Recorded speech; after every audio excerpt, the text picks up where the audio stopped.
আজকে এই আন্তর্জাতিক বৌদ্ধ বিহারের সম্প্রীতি ভবন এর ভিত্তিপ্রস্তর স্থাপন উপলক্ষে আয়োজিত এই অনুষ্ঠানে আমাকে আমন্ত্রণ করার জন্য আমি সংশ্লিষ্ট সকলকে আমার তরফ থেকে কৃতজ্ঞতা প্রকাশ করছি। আমি মাননীয় প্রধান উপদেষ্টার প্রতিও কৃতজ্ঞতা প্রকাশ করছি। আমি যখন ওনাকে অনুরোধ করলাম এরকম একটা অনুষ্ঠানের জন্য, উনি সাথে সাথে রাজি হলেন এবং আমরা সবসময় এই দেশের ধর্ম, বর্ণ, গোত্র সকল সম্প্রদায়ের সাথে আমরা অত্যন্ত ওতপ্রোতভাবে জড়িত এবং আমরা একসাথে বাস করতে চাই।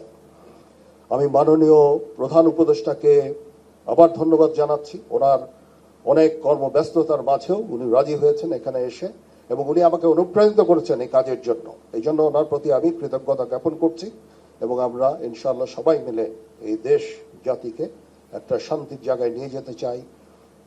গৌতম বুদ্ধের বাণীর এখন এই বর্তমান সময়ে অত্যন্ত গুরুত্বপূর্ণ। আমরা শান্তির দেশ চাই, শৃঙ্খলার দেশ চাই। আমরা এখানে হানাহানি, বিদ্বেষ চাই না।